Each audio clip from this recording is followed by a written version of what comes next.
सभी को सादर नमस्ते। देववाणी संस्कृतम यूट्यूब चैनल में आप सभी का हार्दिक अभिनंदन है। मित्रों, अंत्येष्टि संस्कार प्रशिक्षण की लाइव कक्षा संख्या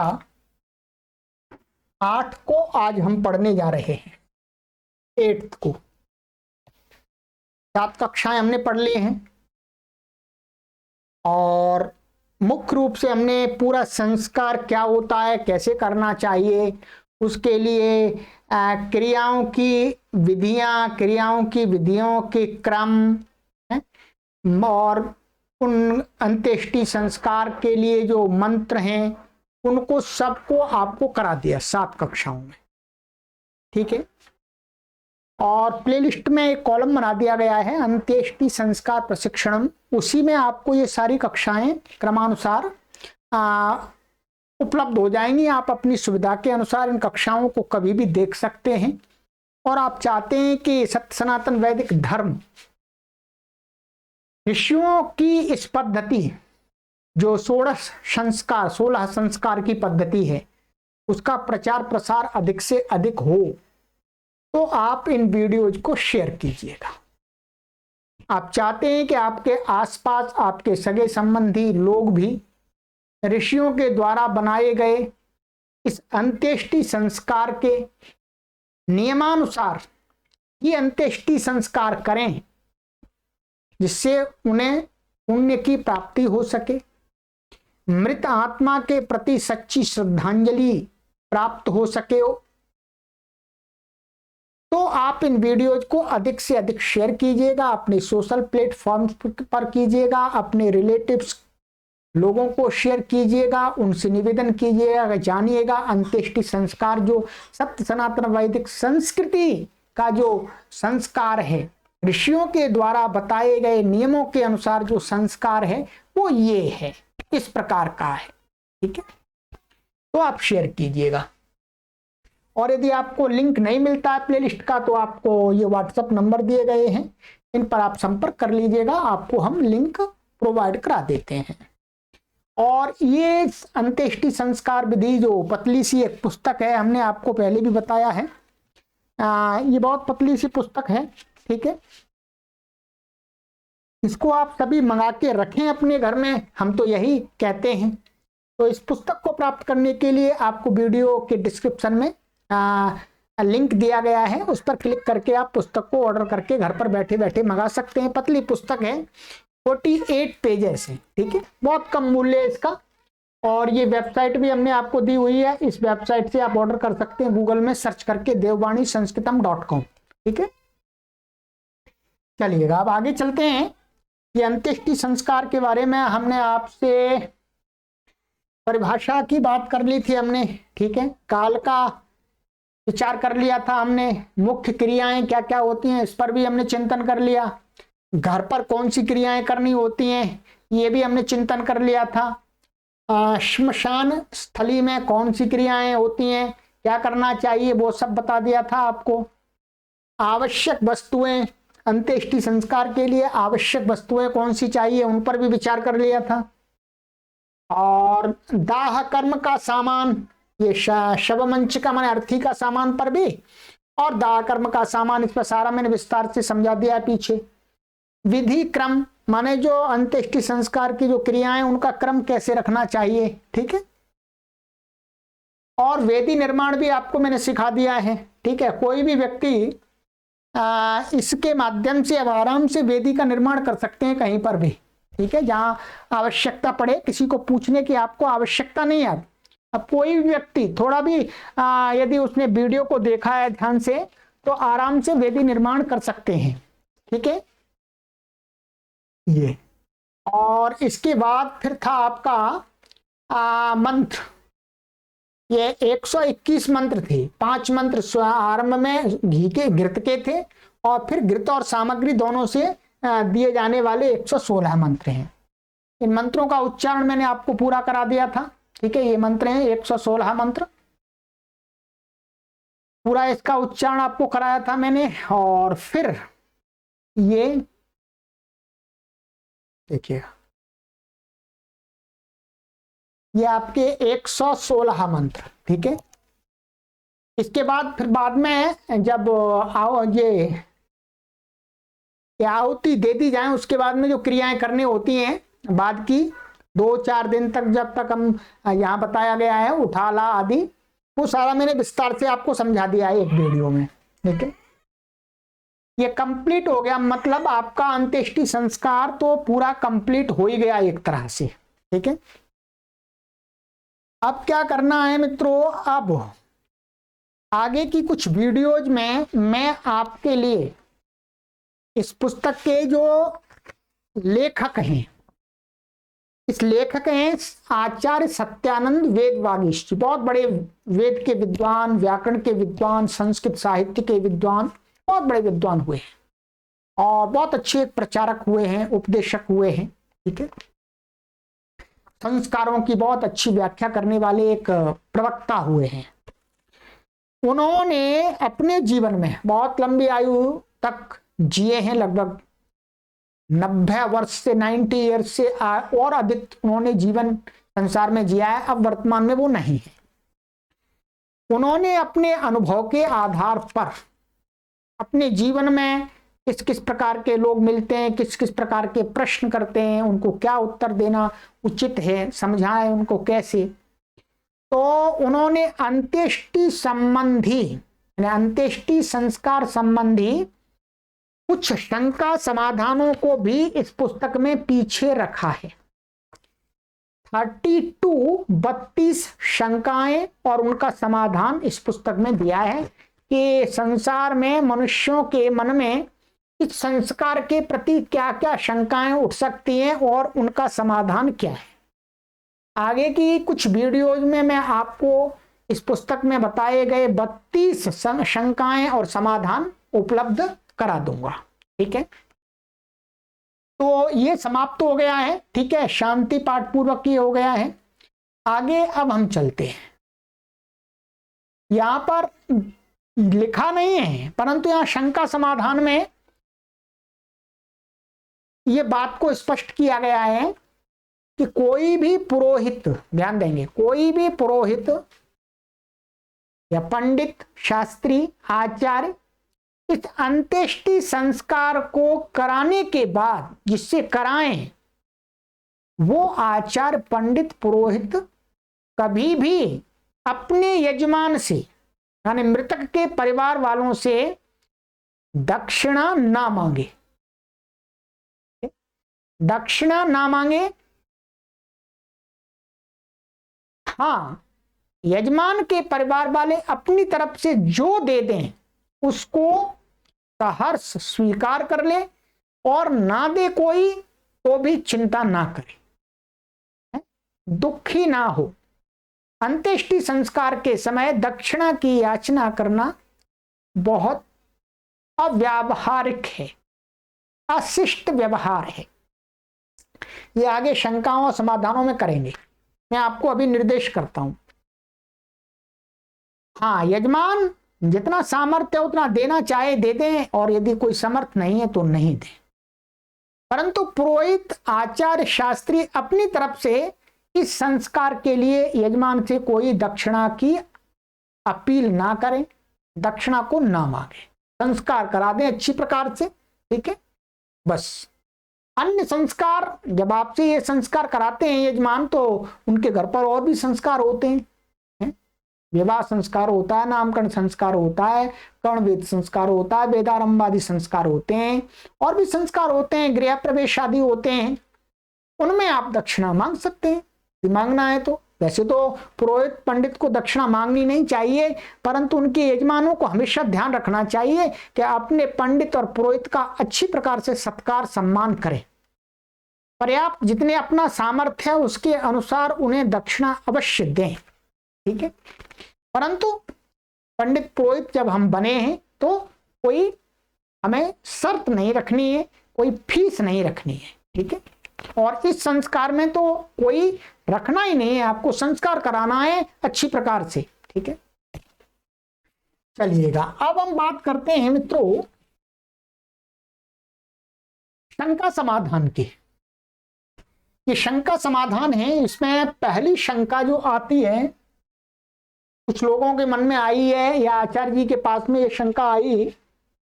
प्रश्न नंबर 1, क्या अंत्येष्टि मान दाह कर्म भी एक संस्कार है?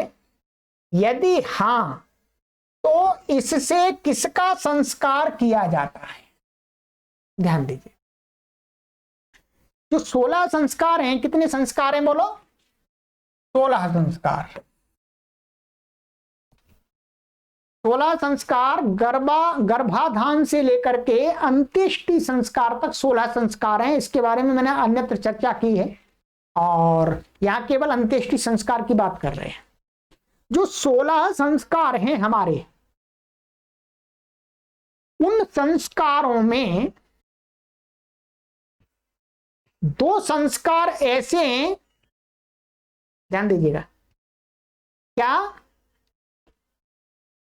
जो अंत्येष्टि संस्कार है वो कब होता है? जब आत्मा शरीर से निकल जाती है तब होता है, शरीर का होता है। और एक है गर्भाधान संस्कार। गर्भाधान संस्कार होता है ना तो जिसके लिए गर्भाधान संस्कार हम कर रहे हैं, ध्यान दिए, जिसके लिए कर रहे हैं उस आत्मा के आह्वान के लिए, वो शरीर भी नहीं है वास्तव में वहां पर, ठीक है, शरीर भी नहीं है और आत्मा भी नहीं है, परंतु वो शरीर और आत्मा जिनके पास में आने वाला है उनके निमित्त से करते हैं। ध्यान दीजिएगा, उनके निमित्त से करते हैं। तो ये शंका उठती है। और बाकी के जो संस्कार हैं, पुंसवन संस्कार है, ठीक है, और नामकरण आदि संस्कार हैं, वो जब आत्मा शरीर में आ जाती है तभी करते हैं। तो यहां पर इनका प्रश्न है कि कोई व्यक्ति यदि ये कहता है कि भाई शरीर बचा, आत्मा तो निकल गई, अब आप संस्कार किसका करेंगे? संस्कार तो, क्योंकि प्राय करके मनुष्य ऐसा विचार करते हैं कि आत्मा का संस्कार होता है, परंतु संस्कार आत्मा का भी होता है और शरीर का भी होता है, दोनों का संस्कार होता है। केवल आत्मा का ही संस्कार नहीं होता, शरीर का भी होता है साथ साथ। ये जो 16 संस्कार हैं, इनमें से कुछ संस्कार ऐसे हैं जो शरीर और आत्मा दोनों का संस्कार करते हैं, कुछ संस्कार ऐसे हैं जो केवल शरीर का करते हैं, और ऐसा है, ठीक है। तो दोनों का होता है, परंतु प्राय करके मन में लोगों को ये शंका उठती है, जो बुद्धिमान लोग हैं, कि भाई शरीर बचाया, आत्मा तो चली गई, तो उस आत्मा का संस्कार नहीं है। तो ऐसा प्रश्न करने वाले लोगों के लिए पहले मैंने जो अभी आप पढ़ के बता दूंगा, परंतु उसका सार यही है कि जो संस्कार होता है, संस्कार का अर्थ होता है किसी भी जड़ चेतन पदार्थ के गुणों को बढ़ाना। ध्यान दीजिएगा, माने किसी भी जड़ या चेतन पदार्थ की क्वालिटी को अच्छा करना, यही संस्कार है। इस संस्कार की परिभाषा में आत्मा का भी संस्कार होता है, शरीर का भी होता है, दोनों का होता है। अब अंत्येष्टि संस्कार है, यहां पर किसका संस्कार हो रहा है?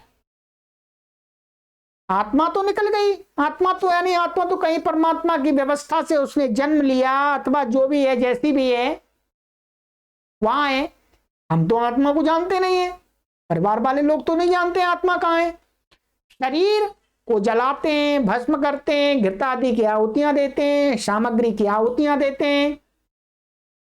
तो यहां तो कोई आपसे ये कह सकता है कि ये शरीर का संस्कार हो रहा है, या आत्मा का संस्कार नहीं हो रहा है। तो ठीक है, बिल्कुल शरीर का ही संस्कार हो रहा है, शरीर का ही संस्कार हो रहा है।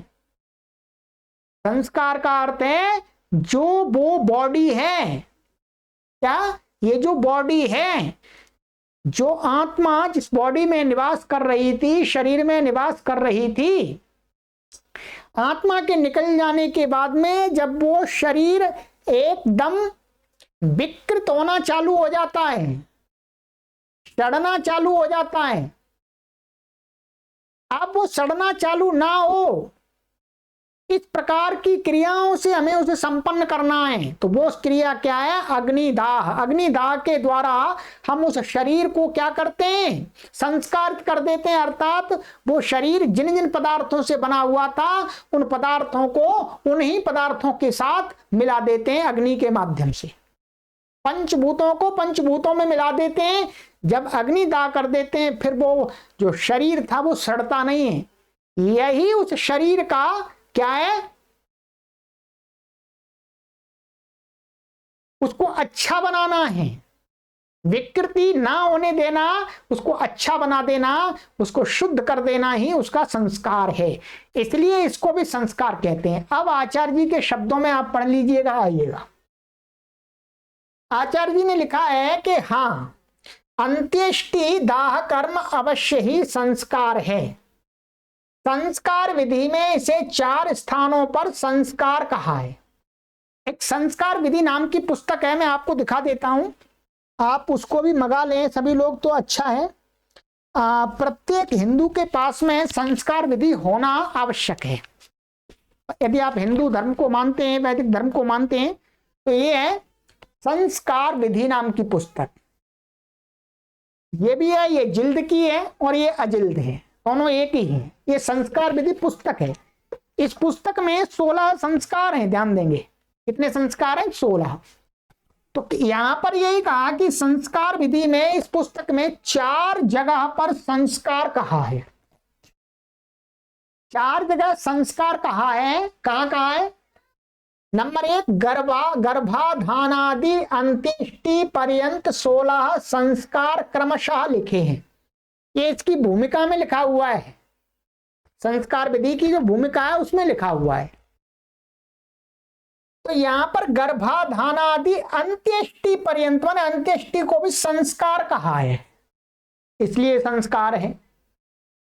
दूसरा, गर्भाद्या मृत्यु पर्यंता संस्कारा षोडशैव ही। आरंभिक द्वितीय श्लोक में, इसी के आरंभिक द्वितीय श्लोक में ये शब्द आया है कि गर्भादि मृत्यु पर्यंत तक जो संस्कार 16 हैं उन्हीं को संस्कार कहते हैं। एक तो अंत्येष्टि के लिए यहां पर भी संस्कार शब्द आ गया।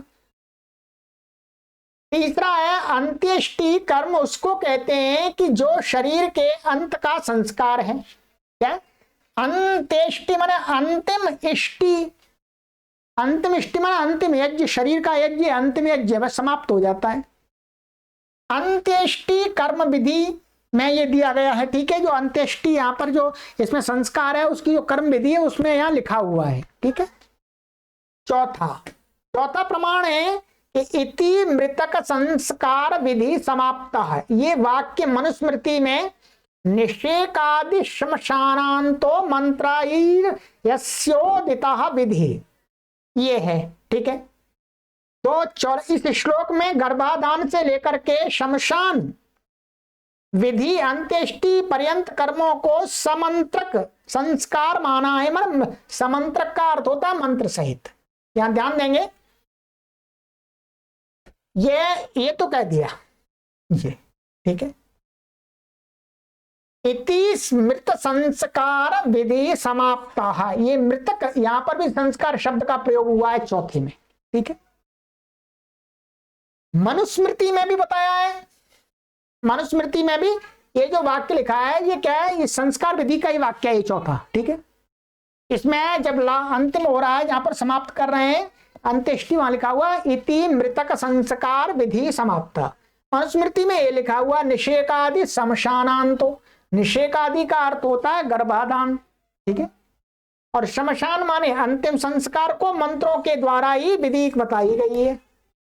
तो यहां उदिता विधि, विधि का अर्थ है संस्कार, ध्यान दीजिएगा। अब देखिएगा,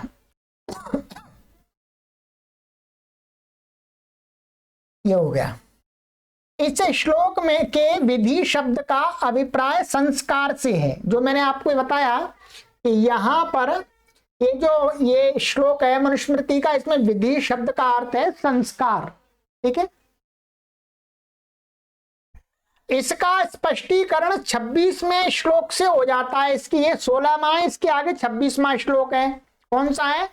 वैदिकैः कर्मभिः पुण्यैर् निषेकादिर द्विजन्मनाम कार्याः शरीर संस्काराः पावनः प्रेत्या चेह च।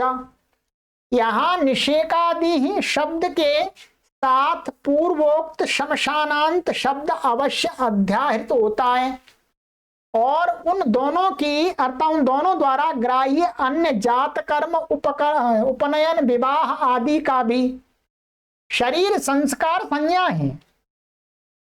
ये मनुस्मृति का प्रमाण दे रहे हैं, क्योंकि कुछ लोगों को ऐसी आदत होती है, स्वभाव होता है कि उनको शास्त्र का प्रमाण चाहिए तभी मानेंगे। उनको शास्त्र का प्रमाण चाहिए, तो शास्त्र का प्रमाण भी दे रहे हैं। चलो मनुस्मृति खोलो और उसमें देखो, वहां लिखा हुआ है। यही कहा है कि यहाँ पर ये जो 26वां श्लोक है, यहाँ पर एकदम लिखा हुआ है कि कार्या शरीर संस्कारा पावना प्रेत्या चा इह, माने मर करके और यमन इस संसार में रहते हुए दोनों अवस्थाओं में शरीर का संस्कार होता है। शरीर का संस्कार होता है, जो मैंने आपको बताया अभी। ये हो गया क्लियर आपका? ये हो गया। शरीर संस्कार संज्ञा है। नंबर 2, अंत्येष्टि संस्कार के द्वारा शरीर का ही संस्कार किया जाता है। अब देखिए वही बात आ गई, अंत्येष्टि जो संस्कार है उसके द्वारा शरीर का ही संस्कार किया जाता है, आत्मा का संस्कार नहीं किया जाता है। गर्भाधान से लेकर संन्यास पर्यंत 15 संस्कारों से आत्मा और शरीर दोनों का संस्कार होता है। अब देखिएगा बाकी के जो 15 संस्कार हैं, गर्भाधान संस्कार कौन करता है? माता और पिता करते तो उसके लिए, ये ध्यान देंगे, क्या है?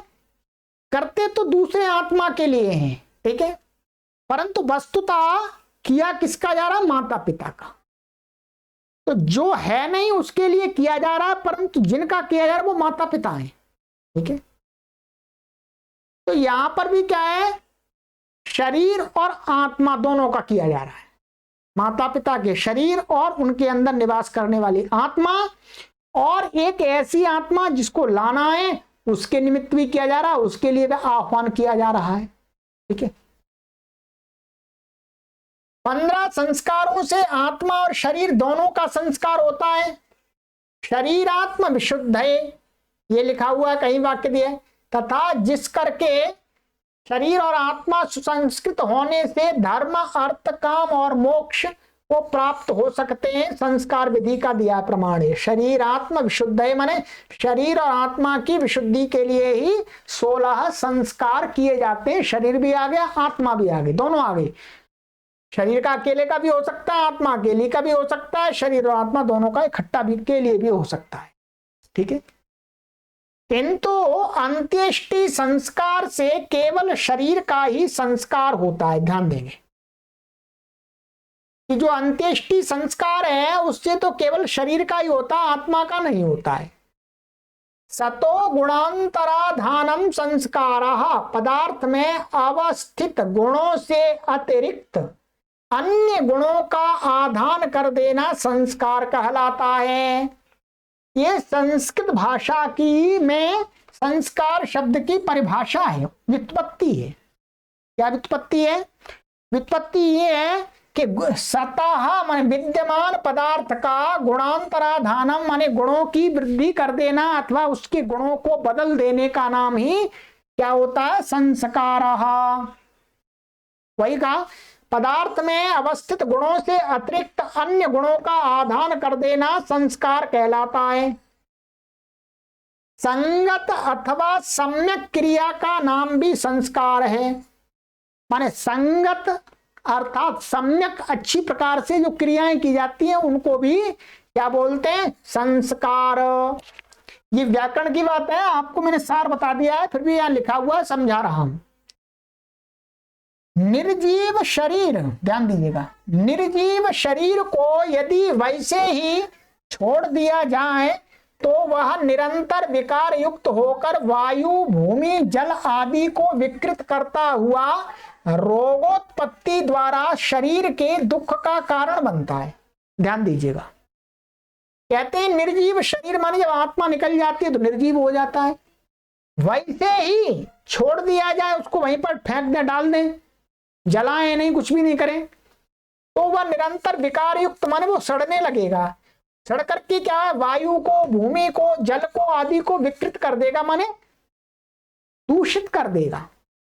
रोगोत्पत्ति द्वारा माने फिर रोग पैदा होंगे, संसार के दुख का कारण बनता है, माने संसार के दूसरे लोग भी बीमार हो जाएंगे। फिर अंत्येष्टि दाह द्वारा विकारावस्था से ही पूर्व उसका पार्थिव आदि तत्वों में पवित्रता पूर्वक मिश्रण करने रूप संस्कार कर देने से वह विकार जनकत्व रूप दोष समाप्त हो जाता है। एवं यह सम्यक संगत क्रिया हुई, इसलिए भी इसको संगत संस्कार कहते हैं। भाई अंत्येष्टि क्रिया के द्वारा उस शरीर का क्या करते हैं, पंचभूतों में पवित्रता पूर्वक मिला देते हैं, तो वो सड़ने से बच जाता है, गलने से बच जाता है। जब सड़ता नहीं तो रोगों से बच जाते हैं। तो ये भी तो अच्छी क्रिया हुई, माने किसी पदार्थ को सड़ने से बचाना चाहने के लिए जो क्रिया की गई है वो भी तो अच्छी क्रिया हुई, तो इसलिए वो भी संस्कार है। इसलिए शरीर का जो दाह कर्म है वो भी क्या है, संस्कार ही कहलाता है। जो लोग कुछ संस्कृत के विद्वान ऐसी शंका जाहिर करते हैं कि ये संस्कार कहाँ हुआ, जब आत्मा रही नहीं, तो उनको ऐसे समझना चाहिए कि हाँ वास्तव में शरीर का ही संस्कार। ठीक, तो आज मैंने आपके लिए यह एक शंका कर दी है। ठीक है, तो ये हो गया। अब आगे की कक्षा में मैं आपको ये शंका, दूसरी शंका है, क्या मृतक शरीर को का भूमि में गाड़ना, जल में प्रवाहित कर देना, जंगल में या कूप आदि में छोड़ देना आदि मृतक संस्कार नहीं कहला सकता? ये कोई शंका इस प्रकार से उठाए कि भाई हम नहीं जलाते, हम तो पानी में फेंकेंगे, हम तो जमीन में गाड़ेंगे, ठीक है, हम तो उसको जल समाधि देंगे, हम तो उसको भू समाधि देंगे, हम तो उसको जंगल में फेंकेंगे, क्या ये भी संस्कार नहीं हो सकते? क्या ये संस्कार नहीं है? ये भी तो शरीर को हम कर रहे हैं, शरीर की क्रियाएं, मृतक की शरीर की क्रियाएं। उसका उत्तर आपको सटीक रूप से अगली वीडियो में दूंगा मैं। इस प्रकार के 32 हमारे जो प्रश्न हैं, उन शंकाओं का प्रश्न आपको निरंतर मिलता जाएगा मित्रों। तो चलिएगा, आगे की वीडियो में मिलते हैं।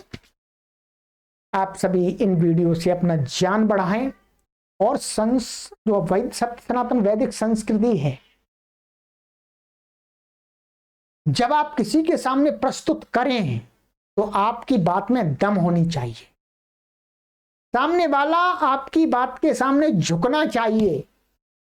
और झुकेगा कब? जब आप उसके सामने तर्क पूर्वक अपनी बात को प्रस्तुत करेंगे, तब, अन्यथा नहीं कोई मानेगा, क्या ये सही बेशक हो।